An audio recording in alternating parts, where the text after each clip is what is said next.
Good evening, everyone, and welcome to the first INSA event of 2014. Before I go on, I'd like to offer a special thanks to our sponsors tonight, Advantech and Booz Allen Hamilton.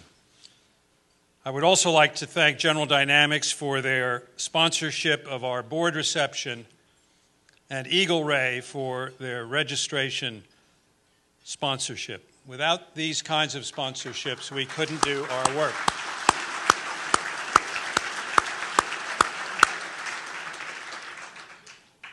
We have a great evening planned tonight, and we already have a lot of exciting events planned for this year, which you will hear about later.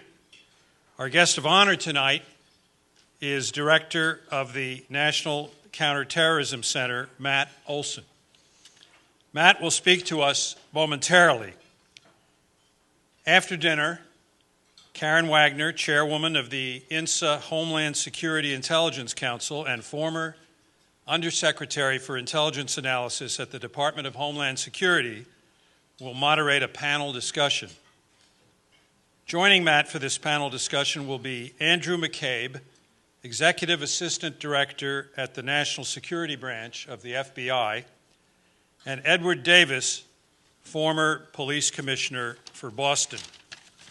After Matt's remarks, and during the panel discussion after dinner, INSA interns will circulate through the room and collect questions, which you can write down on the index cards at your table. I encourage everyone to submit questions to this distinguished group we have assembled tonight. These are topics that affect us both at home and abroad. Coming to mind are, of course, the attack in Boston last April and the recent terrorist events around the world and the upcoming Olympics and the concerns that surround those events. Now, let me say a little bit about Matt. Matt was appointed Director of the National Counterterrorism Center on August 16, 2011. Prior to his appointment, he served as General Counsel for the National Security Agency, where he was the Chief Legal Officer for NSA and the Principal Legal Advisor to the NSA Director. Very challenging assignments. Among Matt's many professional accomplishments are his service as Deputy Assistant Attorney General at the Department of Justice and as Special Counselor to the Attorney General and Executive Director of the Guantanamo Review Task Force. He is here tonight to discuss his vision for the NCTC, the evolving nature of terrorism, partnerships across different levels of government, and challenges in procurement and going forward. Once again, thank you for joining us tonight and attending what we believe will be a very beneficial and engaging discussion. So, Matt, if you would please come forward. Right. We'll just do a photo in front of the, if you don't mind. You always have to think about the photo op.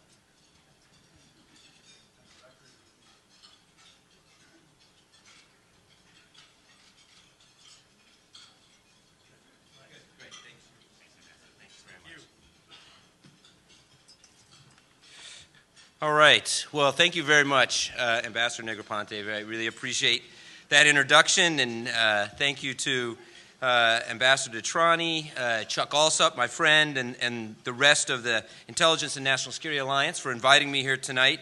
I'm really honored to be here, and I want to commend INSA for really amazing leadership in bringing together an impressive group of government professionals, private sector professionals, and academic experts.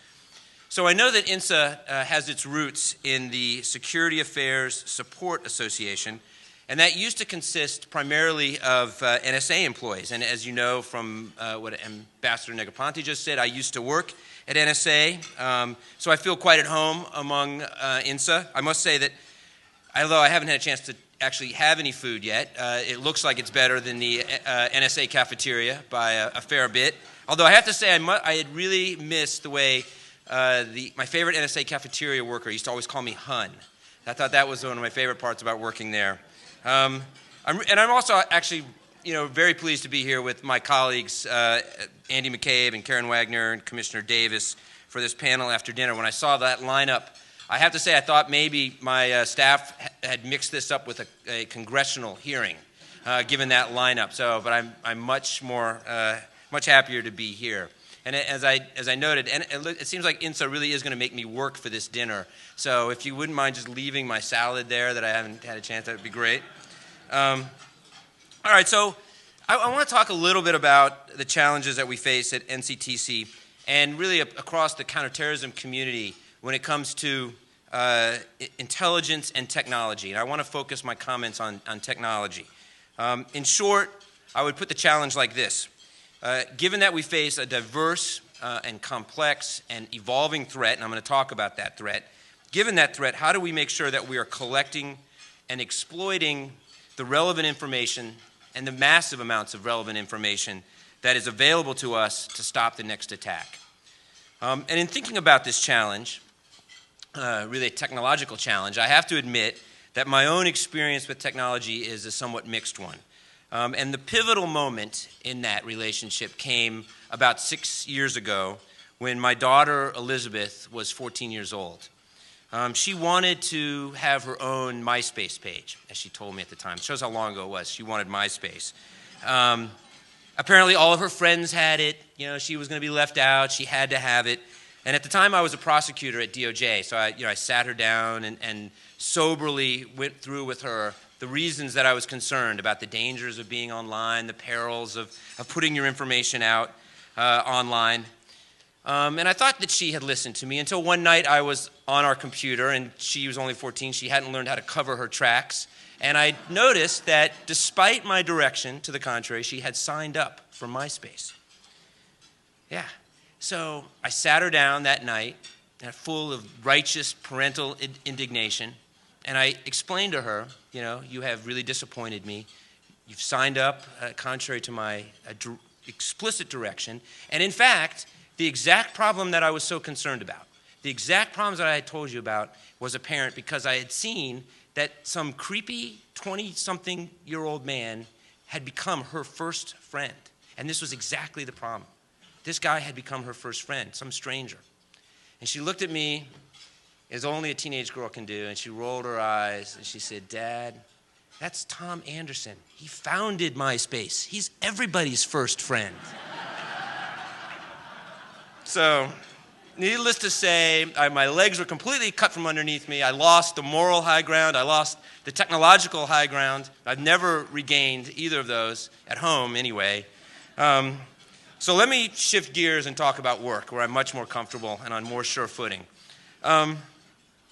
Outside the entrance to NCTC, surrounding our flagpole, there are 5 puzzle pieces inset in the stones, symbolizing, I think, the difficult task, the difficult analytic task before the entire counterterrorism community. And every day we walk past these puzzle pieces as we come into our building, and then we see the 9/11 memorial, which includes hunks of twisted metal from the iconic buildings.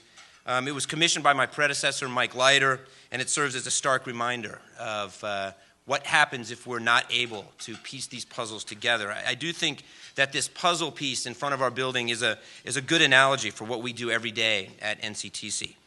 So as you all know, in the intelligence world, it's not the case that 1 or 2 or even 5 pieces of information complete that puzzle.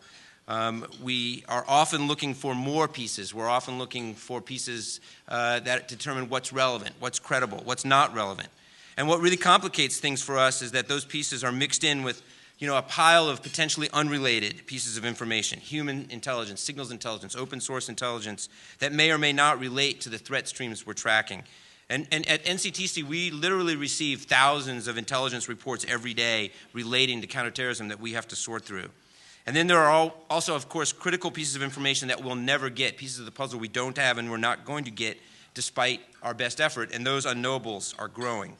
So putting together this puzzle, identifying the disparate pieces of information that are relevant and that relate to each other, that are credible, this is our essential job. And to do this, we have to have two things. We have to have that information. We have to have the right information. And secondly, we have to have the tools, the right tools, to analyze and correlate that information. So as you think about the puzzle now, I want to talk about the puzzle pieces that we're following in terms of the threats for a few minutes, because every conversation I have about what we're doing, I want to really lay the foundation by talking about how we see the threat from NCTC's perspective. And some of this will be quite familiar to many of you. The threat looks very different today from the way it looked certainly 10 and really even 4 years ago. The death of bin Laden and so many of his main lieutenants have put the core of al-Qaeda on the path to defeat. And at the same time, the threats that we face from al-Qaeda and those inspired by al-Qaeda are persistent, and they are increasingly complex. As al-Qaeda's senior leaders and the Fatah struggle to survive, really struggle to remain relevant, the group has turned quite purposefully to a diverse set of affiliates and loosely organized adherents to carry out attacks and to advance its ideology. And these groups and extremists are spread out geographically across large swaths of the Middle East and North Africa. And the terrorists we track have demonstrated that they are committed and that they are adaptive in the tactics they use. So let me give you a little bit more details as I walk through this. In South Asia, our campaign, our consistent pressure has really decimated the ranks of AQ's senior leadership. We have constrained their ability to recruit, to travel, really even to communicate with each other. And so while they retain the intent to strike the United States, whether that's here at home or abroad, their ability to carry out a complex attack has been greatly diminished.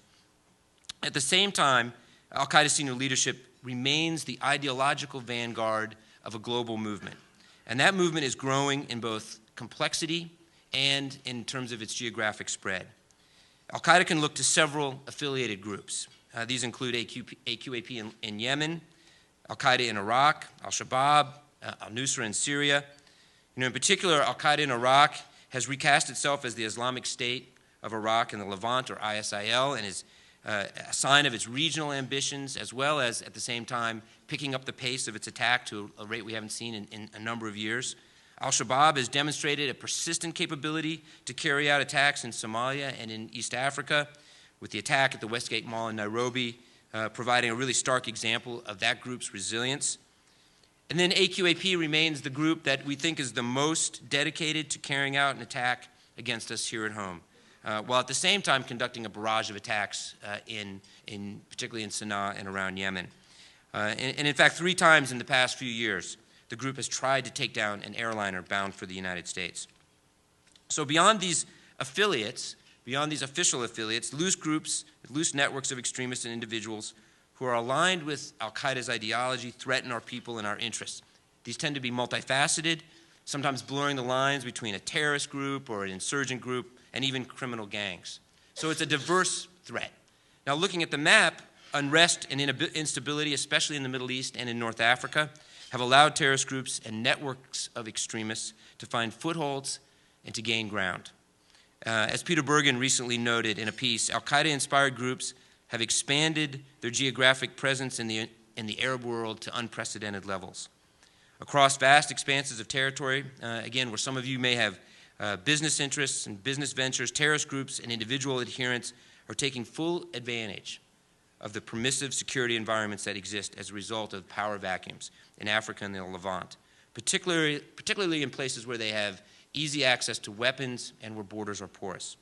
And there's no better example of this than the attack against our diplomatic mission over a year ago in Benghazi, a terrorist attack perpetrated by extremists in eastern Libya with various affiliations with local militia groups and those who are sympathetic to al-Qaeda. And then as we witnessed in Boston, and we'll talk about this more, I'm sure, later, the threat of terrorism can reach us here at home, where radicalized individuals, really just inspired by al-Qaeda's message, can use simple tactics and evade detection to wreak havoc against innocent victims. As the President observed last spring, today a person can consume hateful propaganda, commit themselves to a violent agenda, and learn how to kill without leaving their home. So in short, as my friends Andy Liepman and Philip Mudd wrote recently, al-Qaeda is morphing into a new, more dispersed, less predictable, but still lethal enemy. So at the same time that this threat is becoming more diverse and more widespread geographically, these groups and individuals that we monitor are also adapting, and they're showing increased agility and sophistication. For example, terrorist groups have enhanced their communication and their outreach efforts, leveraging social media to highlight everything from their battlefield successes to their humanitarian efforts. AQAP has published, as you guys know, a dozen or so editions of its extremist magazine, Inspire. AQAP praised the Boston bombings, blessing the attack, calling the Tsarnaevs, quote, two great brothers. And then Al-Shabaab has its own Twitter account where it touted the group's role in the attacks at the Westgate Mall. So we also know that in the face of our pressure, AQ has adopted by becoming more decentralized. It has modified its tactics, looking to conduct simpler attacks that don't require the same degree of command and control, a centralized command and control. And in its Inspire magazine, AQAP has urged extremists to carry out, quote, lone jihad, acts of terrorism that are likely to evade our tripwires. And then beyond this, we are seeing AQ adapt by turning to more stringent security measures, particularly in the ways that they communicate. And this, of course, makes it harder for us to conduct surveillance and to identify and disrupt plots before they occur. Now, this problem has only gotten worse. The recent disclosures have not only confirmed what some terrorist groups had suspected, that we had the ability to monitor some communication nodes, but it also gave them insight into the scope and into the scale of our capabilities. As a result of the repeated disclosure over the past several months of intelligence sources and methods, terrorists have changed their communication methods, in some cases discussing why they should move their conversations to another forum, and in other cases just dropping out of our collection altogether. This is not an exaggeration, this is the fact. So that's the threat picture. Now, to combat these threats, and I'm going to move back to the technology point a bit, we need information. At NCTC, getting this information, getting the right pieces of the puzzle, means for us relying on all of our partners.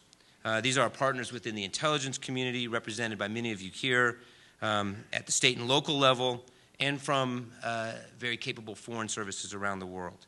We at NCTC, we're not collectors in the first instance, but we do have a unique mandate, and that mandate is to pull together and integrate all intelligence, whether that intelligence was collected overseas and whether it was collected inside the United States, all intelligence relating to terrorism. So we look to intelligence from human sources, particularly from the FBI and from CIA, often collected under extraordinarily dangerous circumstances.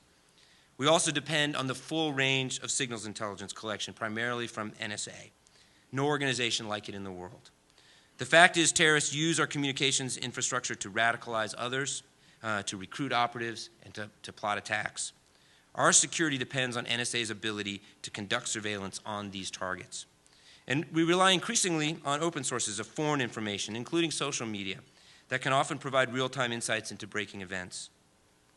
Now let me take a moment to talk about my colleagues at NSA. The NSA workforce is a national treasure. It is made up of an extraordinarily talented, dedicated, and conscientious group of professionals. The engineers and the mathematicians and the analysts at NSA work around the clock to keep us all safe. And they are guided by the spirit and they adhere to the letter of the law. And I am extremely proud of the opportunity I had to serve as their lawyer, and I'm prouder still of the work that I see every day that they continue to do to protect our country.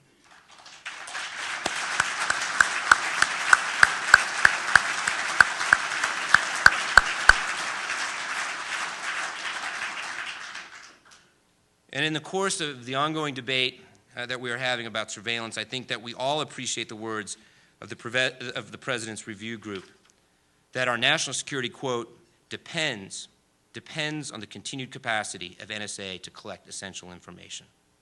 So from my counterterrorism perspective, from my perspective at NCTC, I want NSA, I want FBI, CIA, DHS, all of our partners to continue to gather this information to keep collecting intelligence. Now, turning from the information to the tools. For NCTC, our challenge, and something that we're very focused on, comes from once we obtain this information, once the operational agencies that I just mentioned collect that information and share it with us. we then have the daunting task of culling through that data, analyzing and piecing together the puzzles, finding the signal in the noise. This requires sophisticated, integrated data management solutions, something we've been working on really since our creation just about a decade ago. We're about to hit our 10-year anniversary. You know, from the outset, we recognized the power of integrating our information and integrating the terrorism databases that we have access to. To do this, we developed a couple years ago the Counterterrorism Data Layer, or CTDL for short. And this is really a system of systems that empowers our analysts to search, correlate, and conduct sophisticated link analysis using tools that reach into our stores of terrorism data. And every day, we rely on the CTDL to follow up on leads, to map terrorist networks, to uncover information about suspicious individuals and plots. And that's actually an important point. There is always a starting place for our analysts. We're searching for information in this data because we've collected a tip, there's been some piece of pocket litter, or there's been some fragment of information that then forms the basis for our searches. Now, let me give you a few concrete examples of how we're using our data. First, a program we call Kingfisher. We are now part of the system run by the Department of State that helps identify applicants for visas to come to this country, to travel to this country. And we do this by looking for their potential connection to terrorism. Last year, NCTC began exploiting the data we have to examine every one of the 11 million visa applications that come into this country each year in order to identify any connections to terrorism. So now, in a matter of only a few minutes, what used to take days or weeks, we are able to compare data from the applicant to our classified holdings and identify potential terrorist ties. And in doing so, along with the Department of State, we have reduced by nearly 80% the number of applicants who require additional review. And this has helped save tens of millions of dollars annually, and all the while improve the speed, efficiency, and accuracy of the visa vetting system. Another way we're using our data to help identify individuals is by looking for individuals who have traveled to or from Syria. We know, and you all know only too well, that thousands of foreign fighters are traveling to Syria to engage in the uprising and the unrest there, and many have joined extremist groups. They have received training, they have become further radicalized, and obtained access to weapons there. Hundreds of these individuals are from Western countries, including countries in Europe, and that also includes dozens from the United States. They will pose a threat when they return from Syria to their home countries. Using our unique access to data, both foreign and domestic, we are working with the FBI, with the CIA, with the entire intelligence community to identify these potential extremists. So remember those puzzle pieces mixed in with thousands of other puzzle pieces. That's the challenge we're facing with the number of people traveling to Syria to join in the fight there. And then finally, a final example, at NCTC, we've pulled together some of our best analysts to create pursuit teams. Their mission is to take the latest threat reports and to really look for tactical connections, to comb through the intelligence information and data we have obtained to look for new and sometimes really non-obvious leads. For example, they use our access to reporting and other databases to find other members of terrorist cells, travel patterns, even phone numbers. And then their responsibility is to share those leads with operational agencies like the FBI, like CIA, for follow-up. And this simply wouldn't be possible without our access, one, and two, our ability to exploit that information using sophisticated analytic tools. So with this access to information, I should say that we have, and we take seriously our commitment to ensure the protection of that data. For one, we operate on a closed system with restricted access. Only specific users with a demonstrated need to know can have access to this sensitive information, and that access is logged and audited.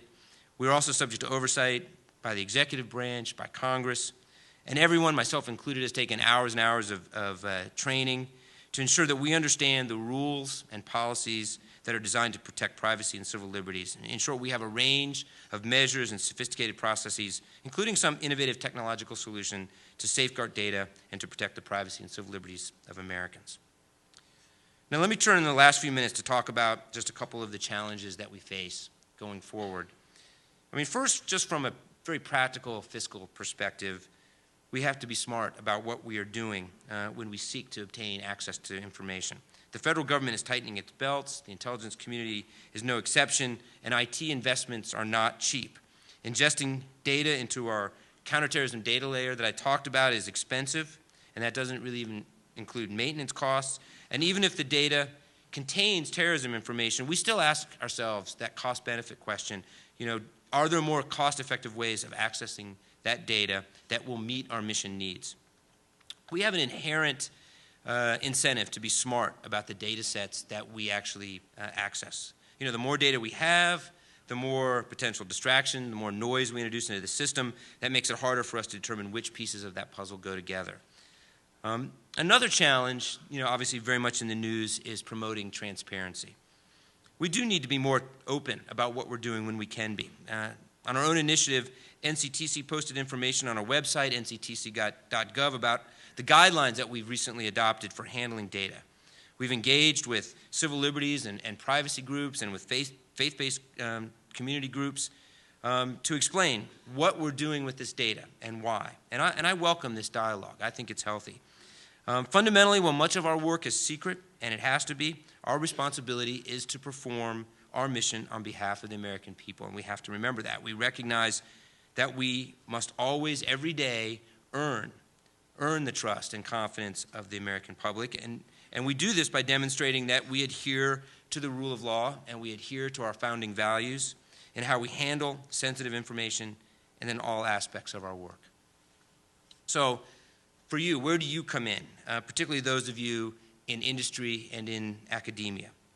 So I would say keep focusing on this problem of big data and how we can increase our ability to exploit the data. That problem will be with us for the foreseeable future. Look at ways for us to speed correlations, to conduct queries of large amounts of data, to tag data with appropriate metadata, and then provide access for cleared individuals to make sure that we're able to protect it. And continue to develop privacy-enhancing technologies, such as anonymization and masking, to further enhance the protection of data. And as we strive for more transparency, a second challenge is that we have to come to a compromise, something short of declassifying everything. We still need to be able to keep secrets to do our job. But we need to continue to build trust in our system of checks and balances and in the oversight mechanisms that have been developed over years and decades. How can we enhance transparency and oversight in a manner that still allows us to accomplish our mission? This is an enduring question. So, thinking back to this morning, my daily routine starts every day with about an hour of briefings about current terrorist threats. This morning we covered a little over 40 different pieces of reports of threat information. And as I got up from the briefing, I knew that our people, along with their colleagues really across the intelligence community, were already working on piecing together that puzzle to detect and disrupt potential attacks. And so ever since my MySpace incident with my daughter, she has had little respect for my technological capability. But I do know one thing, and that is the power of information and technology combined with a dedicated workforce. And I see that, I'm proud to tell you, every day at NCTC, and I'm really proud to be part of that. So thank you again for inviting me here tonight. I look forward to participating in your panel and answering your questions. Thank you very much. Good evening, everyone. I hope everyone enjoyed their dinner. In a moment, I will turn the floor over to the moderator of tonight's panel, Karen Wagner, but I want to take this opportunity to announce a few upcoming INSA events. Coming up in the spring, tentatively on the 25th of March, Tuesday the 25th of March, and backed by popular demand will be our second speed mentoring event, hosted by the Intelligence Champions Council in partnership, the first time in partnership with USGIF. This is an important partnership, and I think it's going to be an excellent event, again on the 25th of March. In addition, this year, INSA will be celebrating, and I think this is very key, INSA will be celebrating the 30th anniversary of our marquee event, the William Oliver Baker Award. And it's my great honor, and I'm so pleased to announce that by unanimous vote, the INSA Board of Directors has selected the Honorable Leon Panetta to receive this great honor.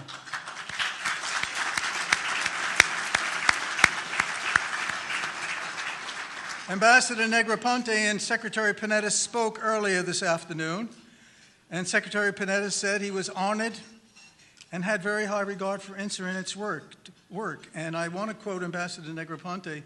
Secretary Panetta was pleased to accept this honor, and indeed was so pleased that he will be the recipient of the William Oliver Baker Award, especially during the 30th anniversary. It's going to be a great event. More details will follow, including an official press release next week. But please save the date. It will be Friday, the 6th of June, and we'll be celebrating Secretary Panetta's extraordinary service to our nation. This will be a very special event, so please do join us for this event. Moving on to tonight's panel, I can't stress enough the critical role of intelligence and the role that intelligence plays in protecting our nation and our allies and partners from the terrorism threat. And we heard the excellent presentation from Director Matt Olsen of NCTC. Indeed, I was privileged to have worked with Matt Olsen in NCTC in my last position as the Director of the National Counterproliferation Center. And I can tell you the collaboration between these two centers indeed was and is a model for the U.S. government. We come together in a very powerful way. So thank you, Director Olsen, and your great team, and it means a lot for the work you're doing to keep this nation safe. The panel this evening represents the complex teamwork required to protect our nation. We're honored to have Ed Davis and Andy McCabe join us for this discussion. Thank you, gentlemen.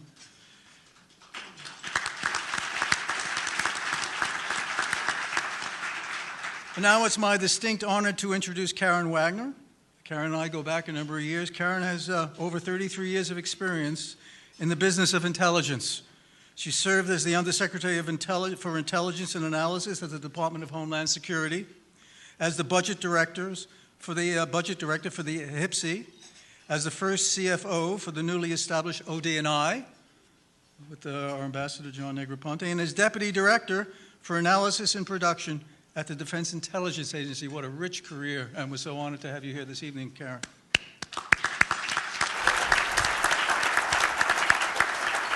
Karen was a previous member of INSA's Board of Advisors, and we are excited to have her back as the chairwoman of INSA's Homeland Security and Intelligence Council. So we're looking forward to this discussion, and as mentioned previously, please submit any questions you have for the panel to the INSA interns who will be circulating around the room, and the time permitting, the panel will take the questions. So Karen, over to you to introduce our distinguished panel.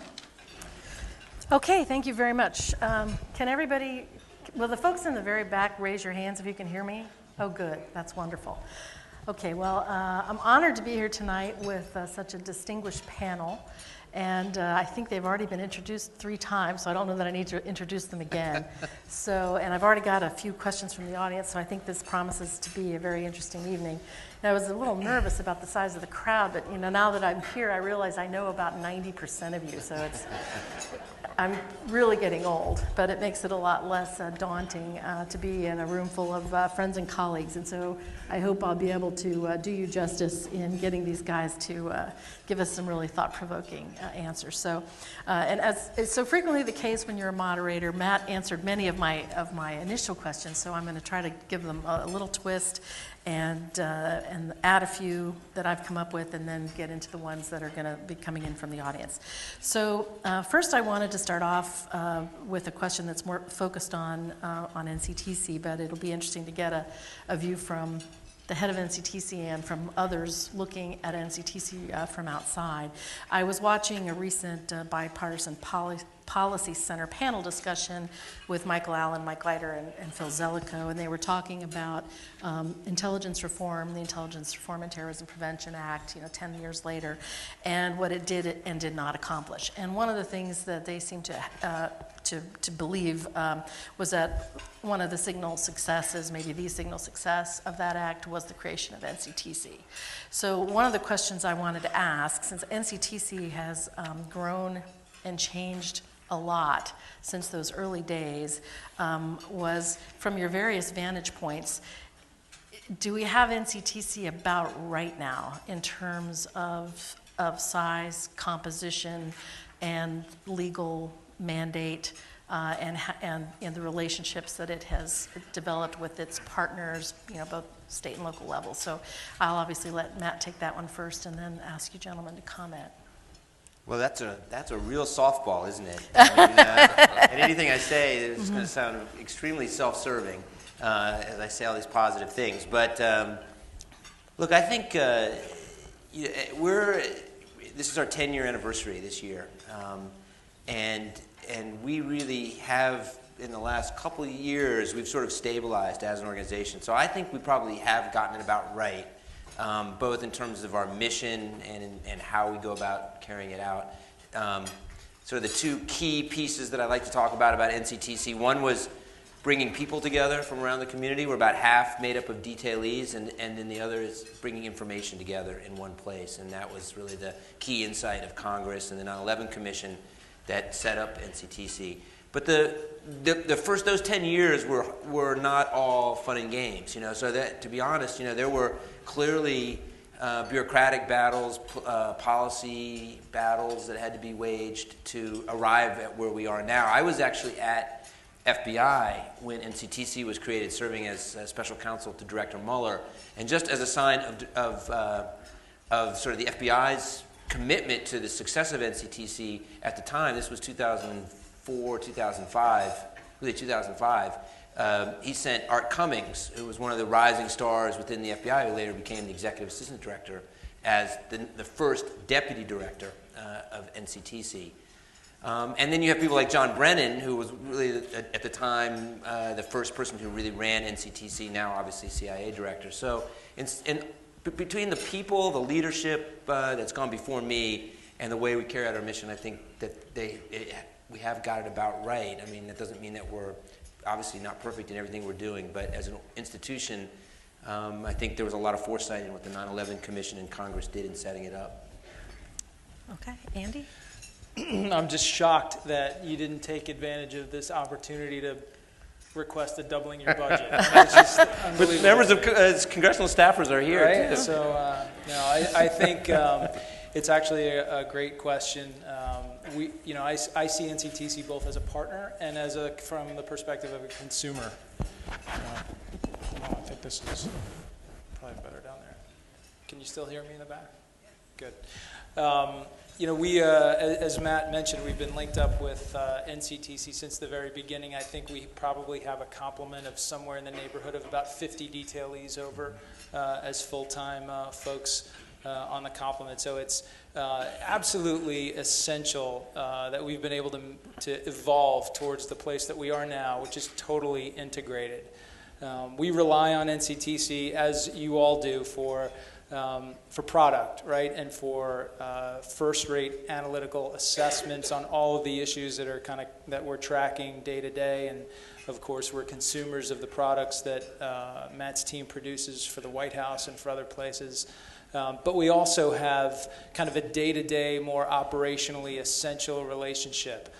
We go to NCTC for special projects, for assistance on kind of red team issues, kind of reassessments of long-term kind of analytical conundrums that we've been struggling with for a period of time, and we want a fresh set of eyes, a new perspective on maybe a problem that's been vexing us for some time. And the fact that our folks feel comfortable enough exposing what we've done and where we are in any particular investigation and linking Matt's folks up, embedding on the team, addressing whatever the issue might be, I think is just an incredible statement of where we are over these several years of evolution. It's not easy initially, right, when you kind of confront the normal institutional concerns of nobody wants someone else coming in and kind of second-guessing their work and sniping kind of from the balconies. But so it takes some time to get the workforce to understand that that's not what this relationship is about. And I think we have that proven track record of success that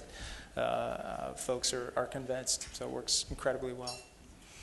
So Ed, do you have an outside the Beltway perspective on that? Sure.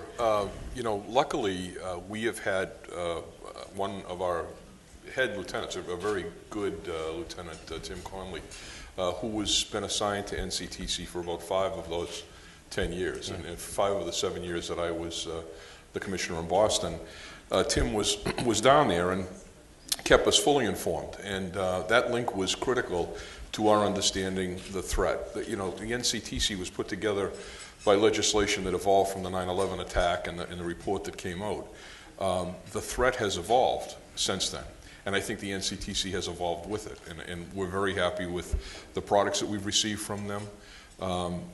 Tim was integral in starting a roll call briefing. They produced 57 of those over a 3-year period that got back to our officers, that gave them real tactical information as to what was happening in different parts of the world. After riots that occurred in Greece, there was one bulletin that I specifically remember that described the Molotov cocktail that was made without having to be lit on fire. There was a chemical reaction that created the explosion.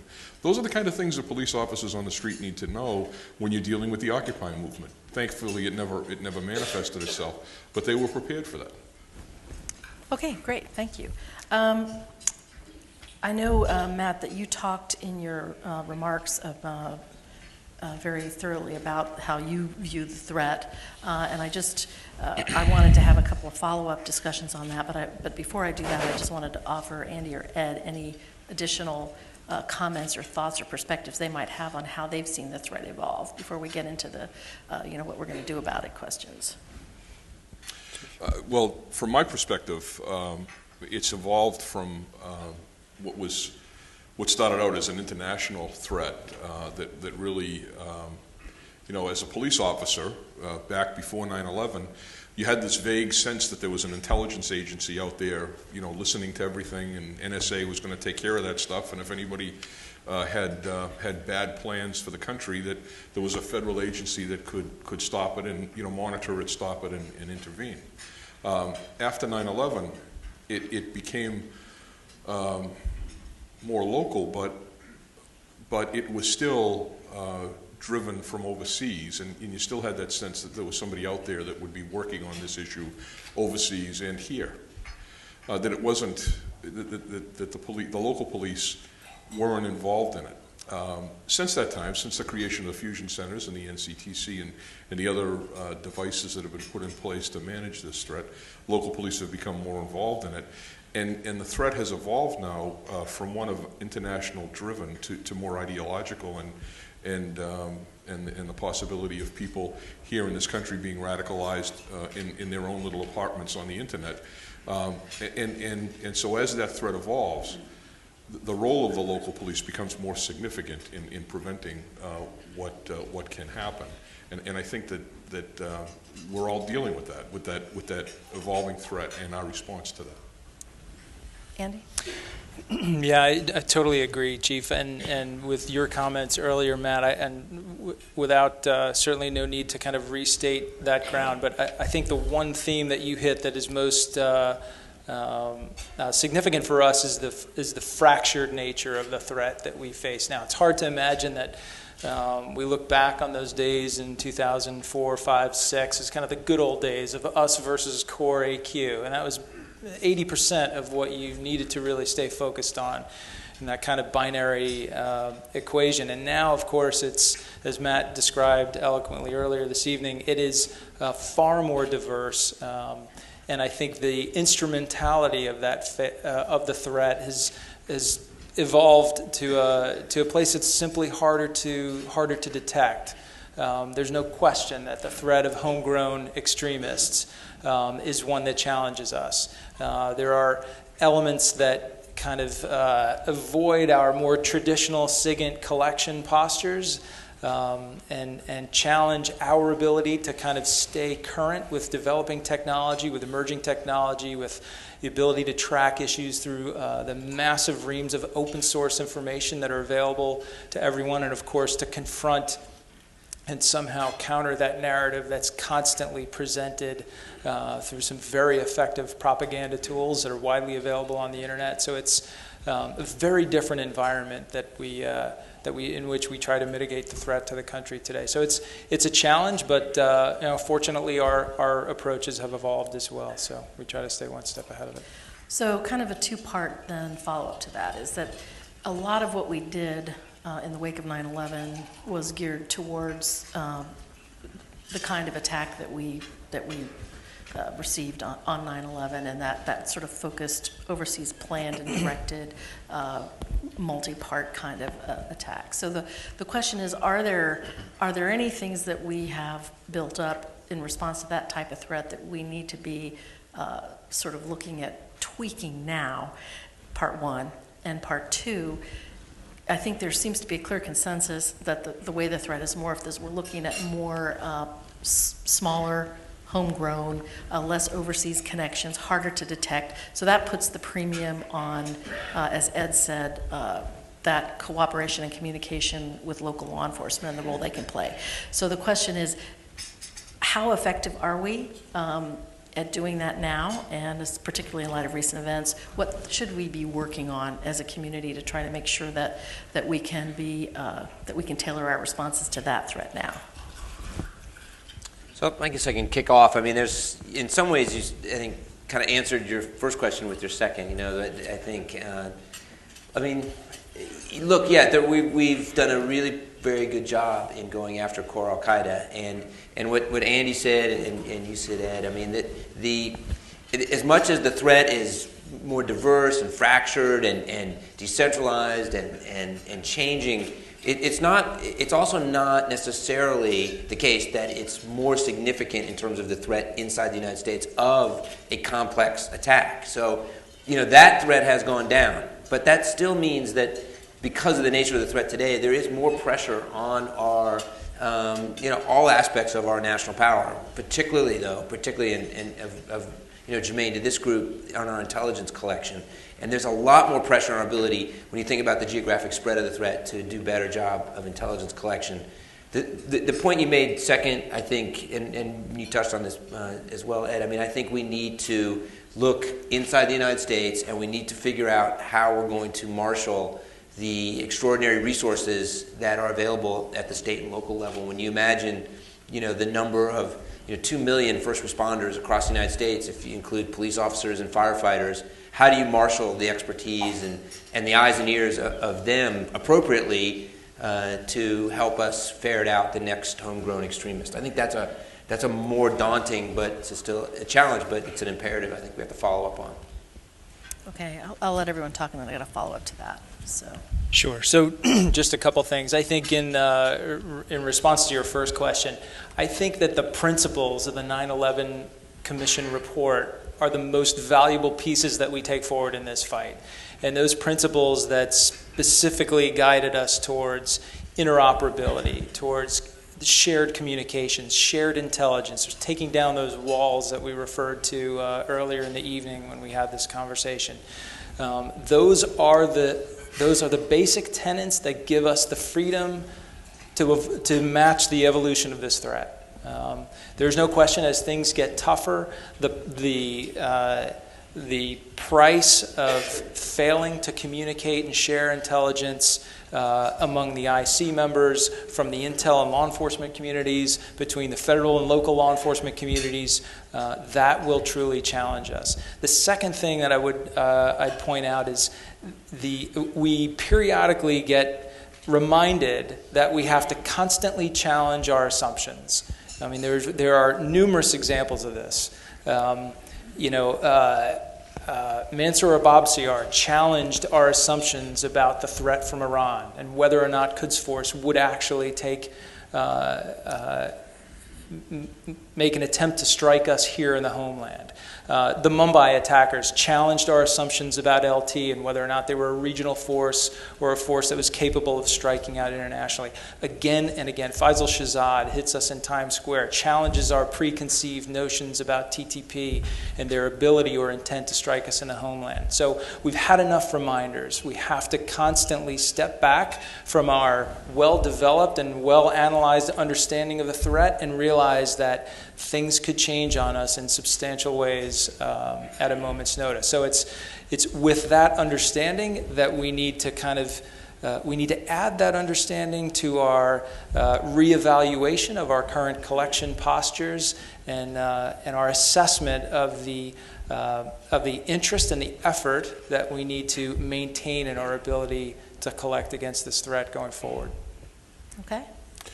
Andy and Matt have covered a good part of this, and the only thing I can add to it is we do have lessons to learn from Mumbai. I had the Mumbai police chief in my office just a few months ago who talked about the challenges that they had faced in that attack, and Beslan and Nairobi, and the places where these incidents have occurred are all object lessons for us.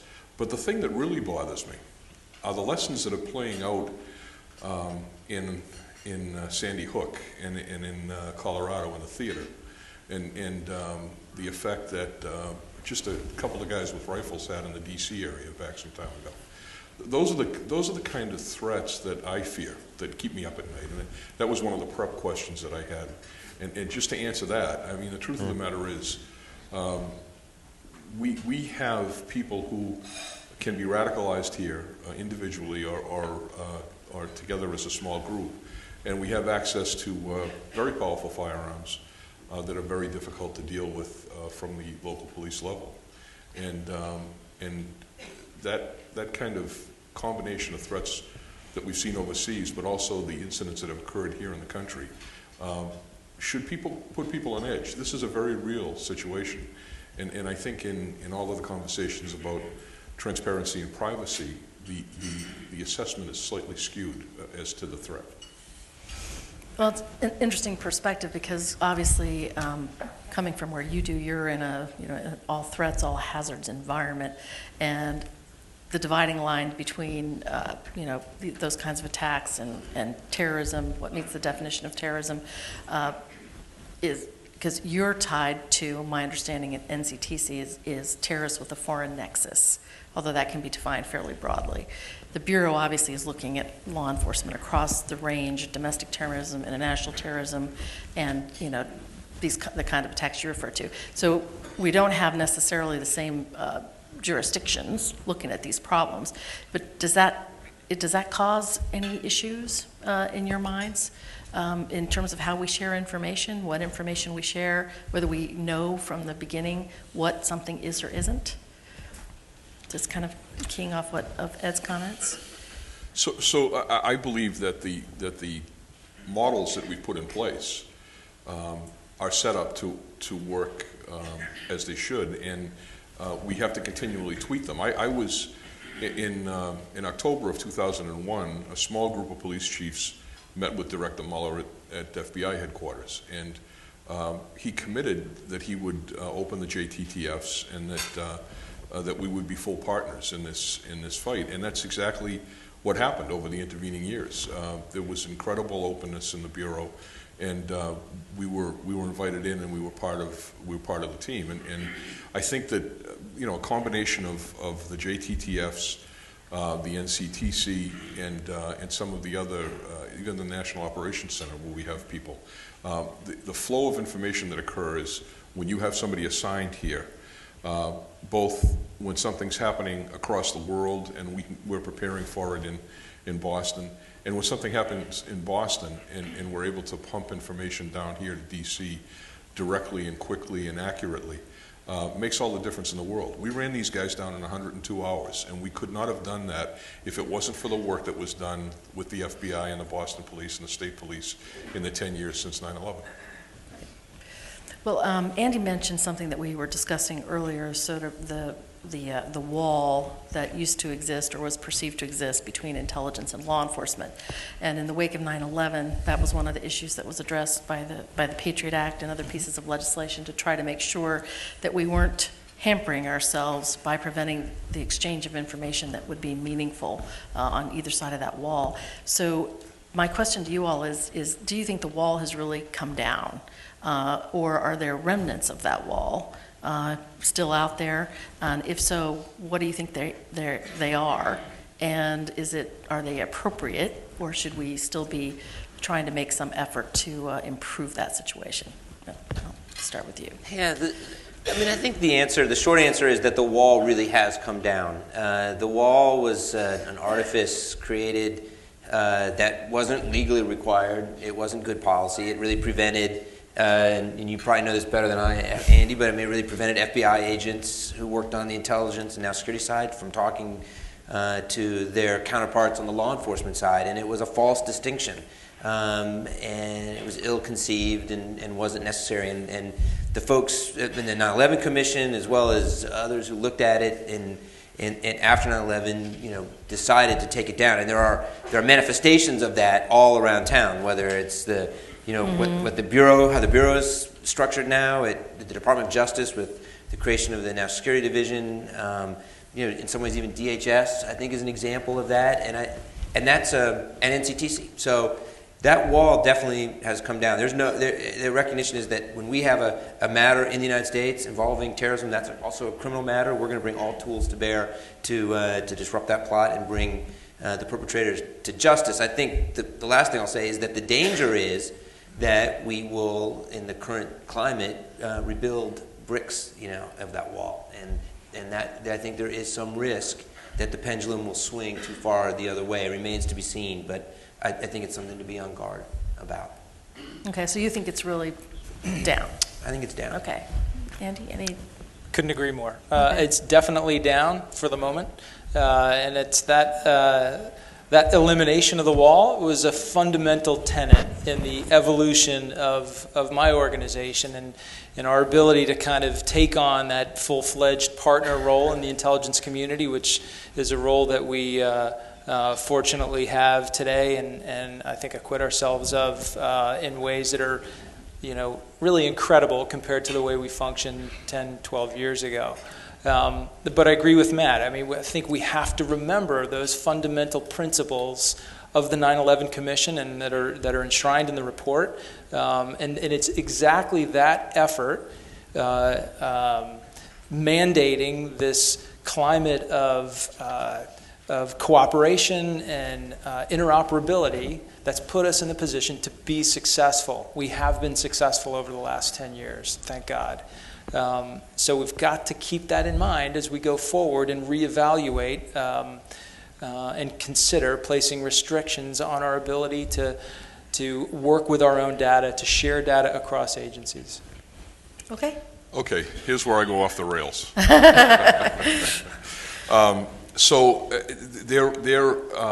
I agree with Matt's assessment that legally and through mandate, the walls have been taken down. I don't believe that we're perfect. I think that there are cultural and custom problems in all of our agencies. Let's just talk about the Boston Police Department, for instance. I can't get my narcotics unit to talk to my homicide investigators. All right? I mean, I can't because one detectives think that somebody else is going to make the pinch that they should be making, right? So we all have egos. We all have cases that we're working. We all want to be the guy that throws the cuffs on somebody, right? And so I think there lies the problem. When I sat with 10 major city police chiefs across the table from Director Mueller, we were all on the same book and page. But the devil is in the details, and the problems start to present themselves in the middle management of any organization. And so unless everybody is on board with the good intentions of the people who wrote the legislation and the people who run the agencies, then there's going to be problems. And I think that we just have to keep that in mind. It's not an indictment of anybody. It's not accusatory. It's simply human nature. And if we don't pay attention to that and we're not constantly testing those systems that have been put in place, then we're going to fail, and people are going to be hurt because of that. True about a lot of things. Yeah, thank you. Well, I have, I'll go to some of the questions that we've received from the audience here, and I've got one for Ed Davis. What would surprise this audience in regards to the sophistication of local law enforcement?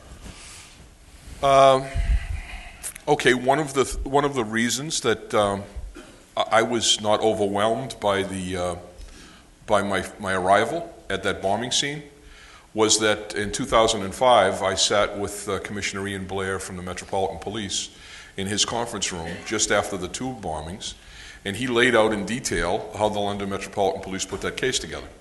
He brought a mock-up of the bomb, he put it on the conference table, we got to take it apart, we got to look at it, we got to see how it worked. I worked in Northern Ireland. I've worked in the Palestinian territories. I've worked in Singapore. I've worked in Jordan and in Israel. I've had a chance to talk to the police commissioner from Jerusalem, who dealt firsthand with the Intifada and all of the incidents that occurred in that time period. So there is a level of understanding of this threat that might surprise some people. And I'm not the only one. I mean, my colleagues have all done similar things. And I remember just after 9/11, the very first time that some of these ideas were put forth to me was in training that was put together by the intelligence community down here in Washington for local police officers, so that we would better understand the threat. And they put us, they did a train the trainer event with us, and then I went back and taught local police officers up in Massachusetts over and over and over again the problems that we were facing. And quite frankly, the level of, if you go to London and you talk to somebody in London, their understanding of the world situation is 100% better than a local police officer in the United States. Prior to 9/11, there was no grounding as to what was happening internationally. We've improved dramatically over that period of time, but it's because we all came together. The Bureau, the DHS, when they get up and running, and the training that's happened since then is really a bright spot in this area. That was one of the questions I was going to ask later, so thanks for mentioning that. So a follow-up for you, are there any capabilities, it said IC capabilities, but we could say any capabilities, that you wish you had had last summer in order to have avoided the Boston Marathon bombing? To have avoided it. There's been much made of this information that came from the intelligence agency in Russia. There was a letter. Would I have liked to have known about that? Absolutely. I don't know whether we would have done anything differently, but should we have known about it? I believe we should have. But I also understand that intelligence is like drinking out of a fire hose sometimes. And there, but for the grace of God, go I. I mean, it's quite possible that one of my cops was in a mosque and heard something that they could have stopped. That was my fear when this thing started to unfold. What did we know, and when did we know it? And we did a lot of checking inside to see if we knew anything. Thankfully, on this one, I don't believe we did at this point in time. But I could be in the same boat that any of us could be in if somebody comes across a report. I know everybody after this incident went out and started to scour their reports to see if they had any smoking gun. And so I'm not, when I talk about what happened, I don't talk about it in an act to be accusatory. I speak about it to try to just lay out what the situation was so that we can improve and we won't miss things, or we'll try not to miss things. No system is 100% perfect all the time. We have to keep striving to do that, and the only way that we'll strive to do that is if we honestly reflect on what we're doing and how we're doing it. I hope that was responsive. Yes, thank you. So here's a question about sequestration and budget cuts. Are you concerned that budget cuts and sequestration over the next 2 years are going to cut into the bone, or will you be able to manage it without real harm to NCTC and partner core capabilities? And I would just add onto that, that we frequently forget here in Washington that there are lots of budget issues and challenges out in the States as well.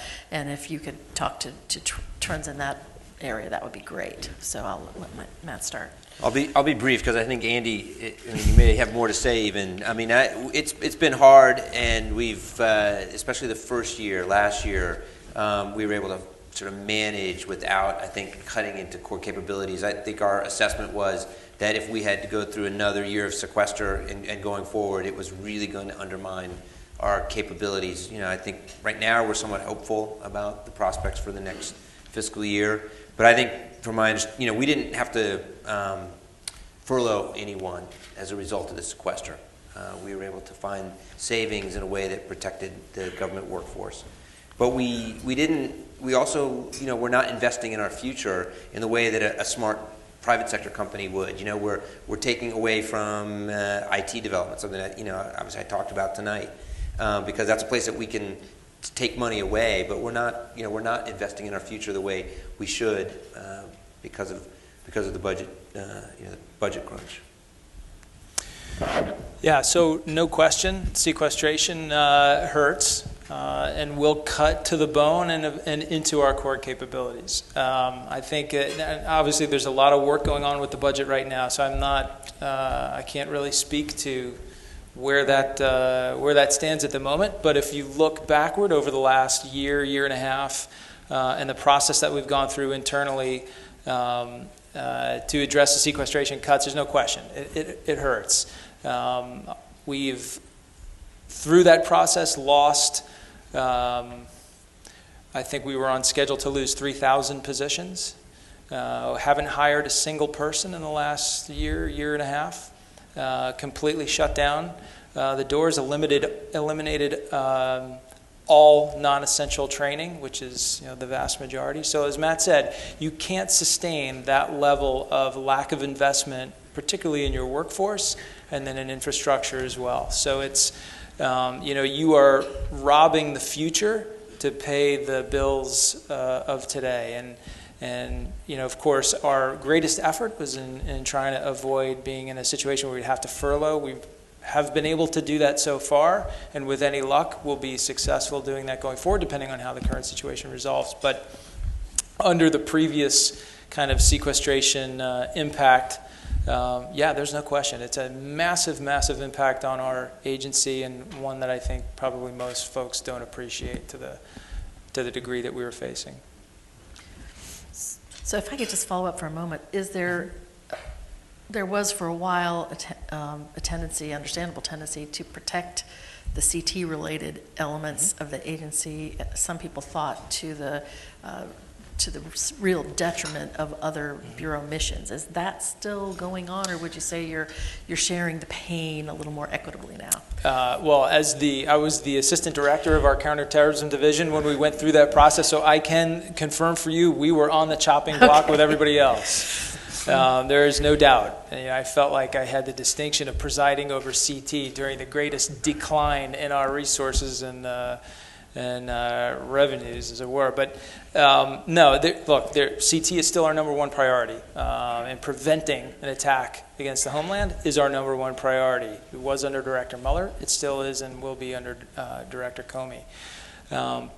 So we've, in the last 2 years, gone through, we've developed internally a process to better not only analyze and understand our threats, but to rank and prioritize those threats as we see them from both the headquarters and the field office level.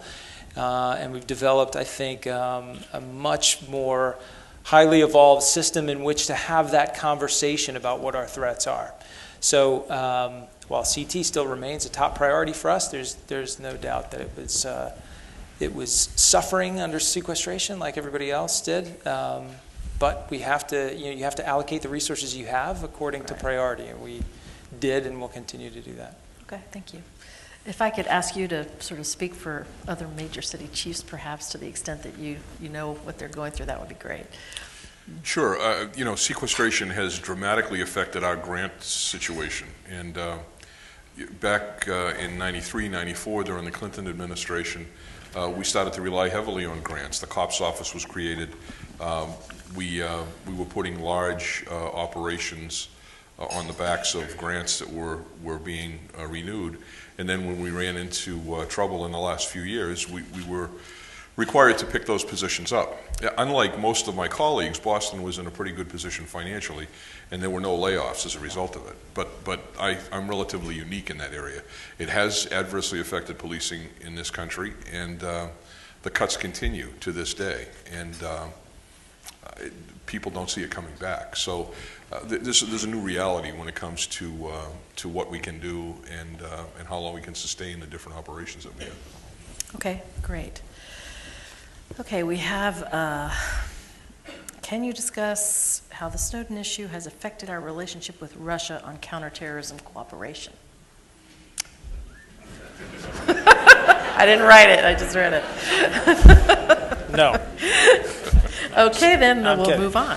No, So it's, it was interesting how that one was phrased. Can you discuss like they knew? yeah, I mean, it's, it hasn't helped.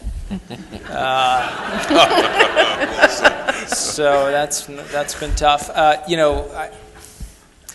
Zed alluded to earlier, a lot of issues with respect to our interactions with the Russians pre-Snowden in the Boston Marathon attack. A lot of things that all of us were we able to turn back the clock, would like to have seen done differently. Nevertheless, you, when confronted with an investigation like that, you move forward to collect information and bring these guys to justice. So, in the aftermath of the attack, we, I think, hit an all-time high in terms of our interaction with the Russian services and our cooperation on the investigation of the Boston attack.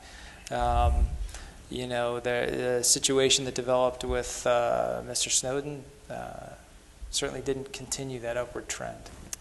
But if I could just follow up on that, and to take a step back, we obviously, I had the opportunity to go to Russia in November to focus on the Sochi Olympics, and I heard the exact same thing from the members of the Russian services that I met with, the leadership there, that the aftermath of the Boston bombing had led to a renewed level of sharing with the FBI in particular on counterterrorism. That was hopeful, and that there also was, obviously there's a very strong concern with the Olympics in February and the terrorism threat, and interest in sharing information, particularly to the extent the threat emanates from outside of Russia, and trying to find ways to counter that. So we need to take a step back and understand that these are enduring relationships that we need to continue to work on. That's right. Yeah, I mean, there's no question about that. I mean, we continue to enjoy a very high level of exchanges with the Russians, particularly on Sochi, but it is a relationship that transcends and is much deeper than any one single issue. There's no question how we feel about Mr. Snowden. The Russians are aware of that. We believe he's committed a crime. He's a traitor. He's done damage to this country, and we will continue to seek his return to face justice here. Nevertheless, we have to work with our counterparts to mitigate these threats as they come up, whether that's in the Sochi context or otherwise. Okay, well, that was the next question, was about Sochi, so you got that one out of the way already.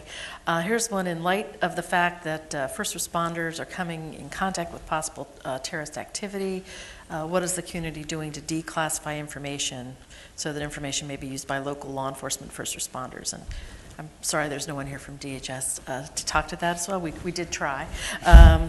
But I know that Ed's already talked a lot about the benefit of having people on detail in NCTC or at the DHS or the Bureau, and how that, generally speaking, those people are cleared, so they're living here in our classified world in Washington. So there's always that balance between how choosing to clear people and then trying to figure out how much you can put out at the unclassified level, because you can't clear everybody. You certainly can't clear first responders. So do you guys want to talk to, do you think we've got the balance right?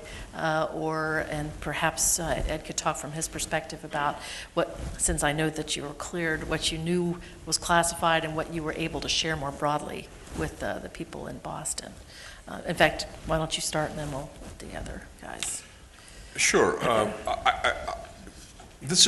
The Marathon case was the latest and most high-profile terrorism case that people point to. But it's not the first terrorism case we worked on. We worked on many of them in the 7 years that I was in Boston. And the flow of information has been very good. When we know that there is a threat, we sit down and we talk about it. And one of the prior cases that an arrest was made on, and I'm not quite sure if it's been adjudicated yet, so I won't get into I won't specifically identify it, but I will tell you that Rick Delorier and I sat down, the SAC from the FBI, during a 4th of July celebration that occurred while the investigation was ongoing, and we put our heads together about how to mitigate any potential danger to the celebration that was occurring. And that played itself out very, very well and positively. So I thought that was a model for cooperation and a recognition that we were all in this together. And you know, so there are many examples in many cases where incidents haven't happened that the system worked. And so you know, by and large, I'm happy with the progress that's been made. But I think that just like everything else, we have to continually improve and look to see if there are any holes in the system and try to plug them. Okay. Andy? Yeah, I agree. I think as you mentioned, Karen, the sharing among detailees who are assigned to places like the JTTFs, like the fusion centers, NCTC, is flawless, right? So those folks are all working in the same environment, same level of clearance. There's no issue there. The bigger challenge is how we take things out of that environment and push it back, particularly at the state and local level. And those are some of the things that we're working on, and using Boston as kind of an example of the challenges in doing that. And we've worked very closely with Ed and with other representatives from the major city chiefs on some of the issues that have come up there. But as you know from the work that we did in your post at DHS, it's not easy. I mean, there is this immediate demand to push information out, depending on the investigation, maybe more or less so, to put out information on a new tactic, a new technique, the construction of a new sort of device that could impact passenger screeners at the airport, cops on the beat. But that information may be coming from some of our most sensitive collection from a foreign counterpart. And so we're stuck in this, in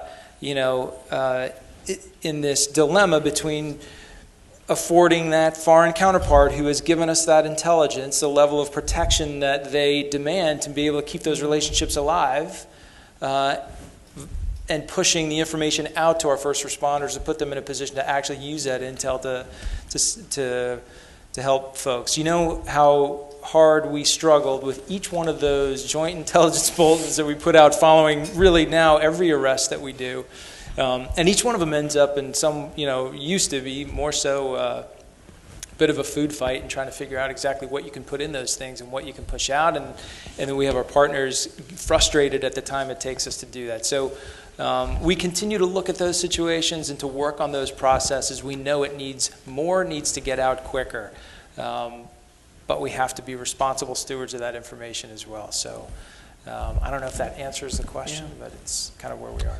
Yeah, I just totally agree with that, and we're working hard on it. And we work together on setting up the program that Tim Connolly participated in, which it's small, but it serves a critical role, which is state and local police officers and now firefighters as well coming to NCTC under leadership with DHS and FBI, and looking at the classified information and figuring out ways to turn that into an unclassified product, a one-page roll call that could be tacked to a bulletin board in a police department or in a fire department that talks about the latest tactic.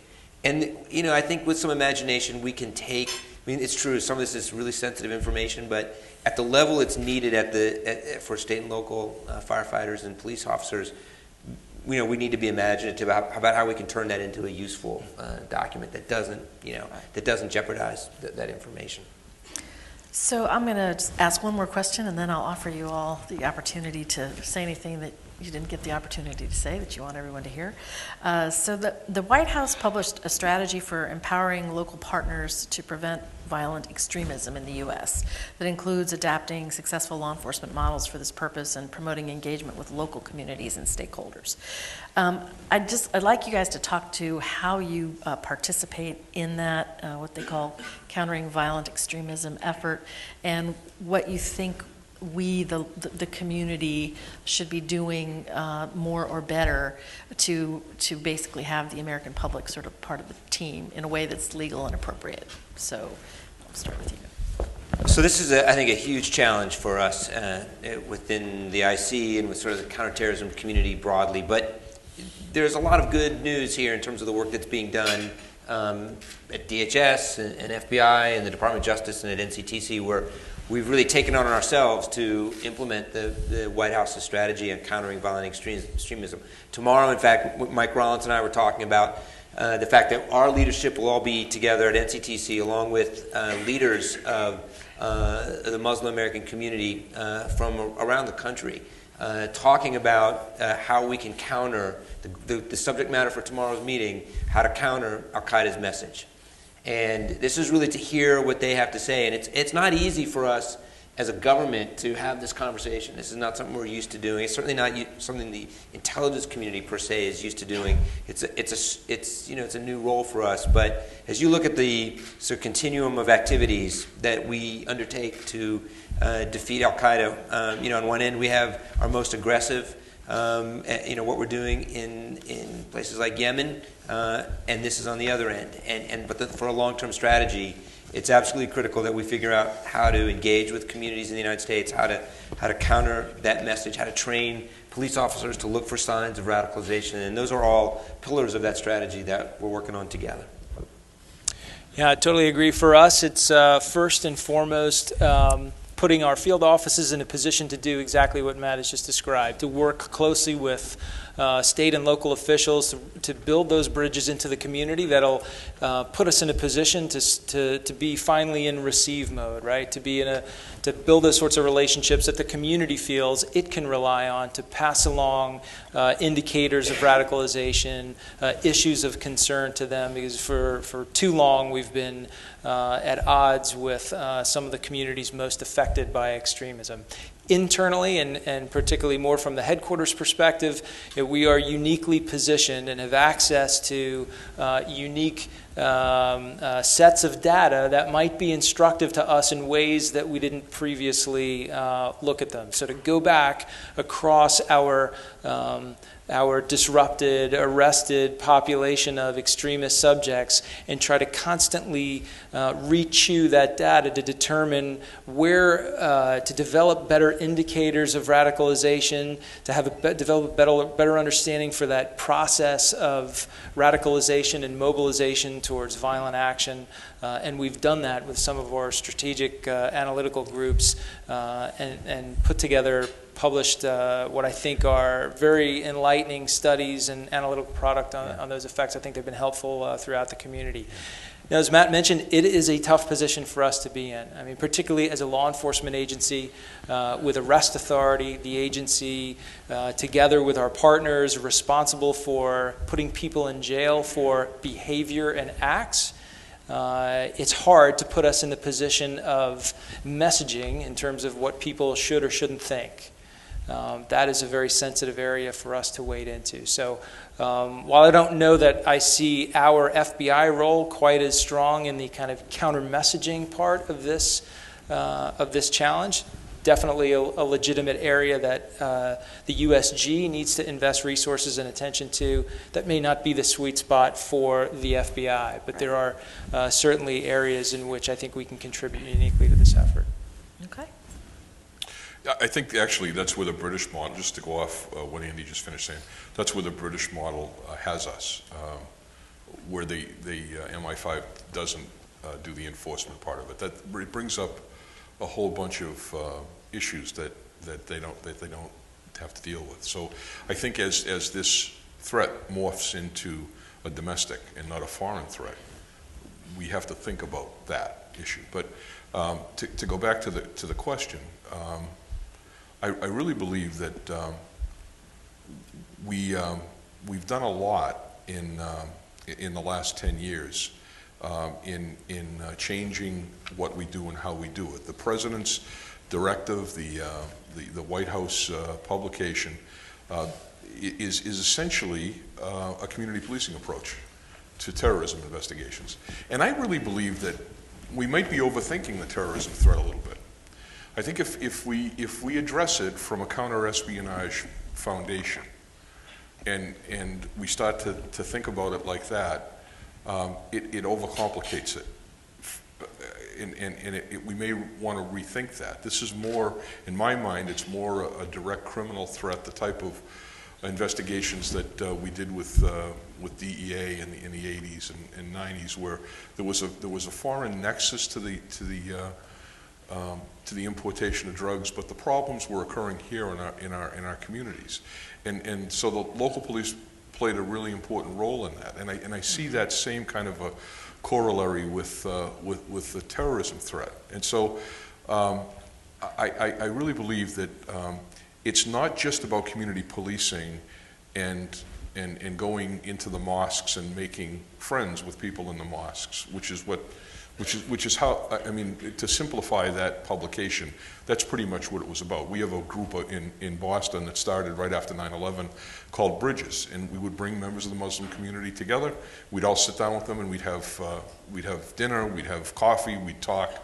But what we found out is, as we investigated the Marathon bombing, that the people that were coming to the dinner were the usual suspects. They were the people that we always brought in, and I mean that in the best way. I mean, like, we have these community group meetings in the same way on the homicide problem, and you can go to a community group meeting that you've been meeting with for the last 10 years, and everybody knows each other, and everybody's happy, and we all sit down and we talk, and it's all nicey nice.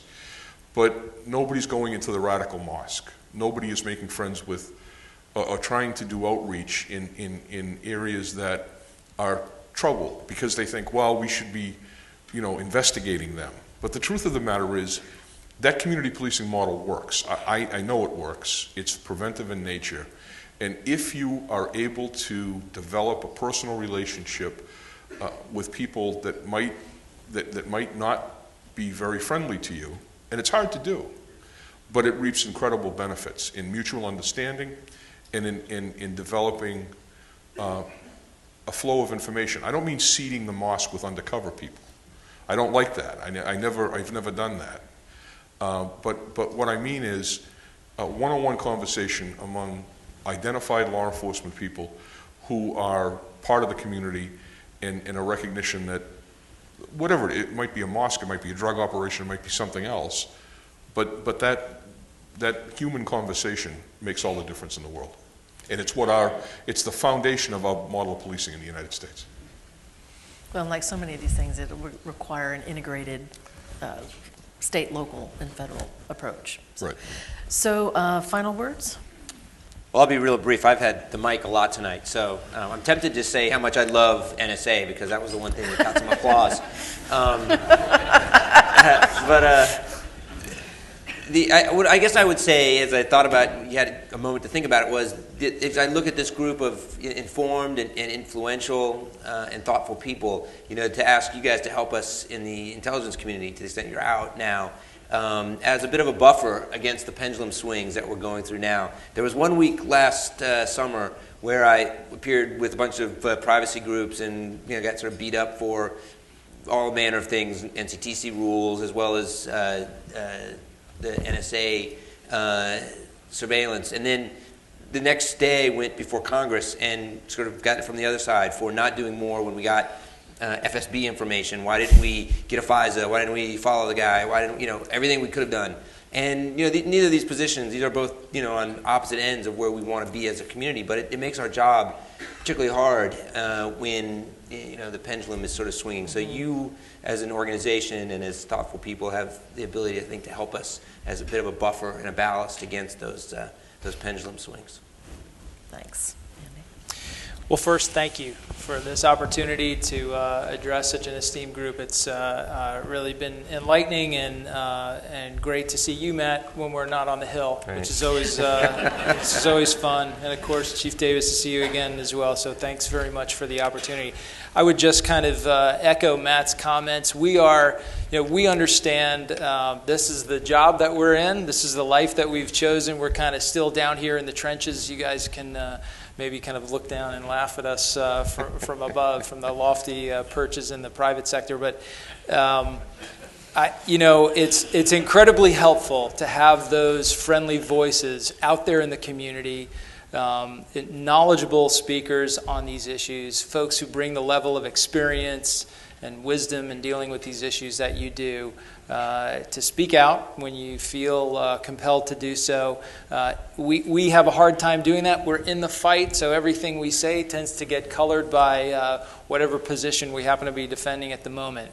But to hear it from you all is always very helpful to us, and I think adds a lot to the national discourse. So I thank you for your efforts in those areas, and keep up the fight. Thanks.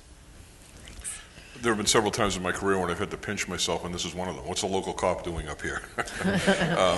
But I thank you for this opportunity, and it's an honor to be in this room with people that care about this country and are clearly thoughtful about this mission that we all have. So I just want to say I appreciate the fact that I've been able to be heard here tonight, and it's been a great pleasure to meet you all and work with you.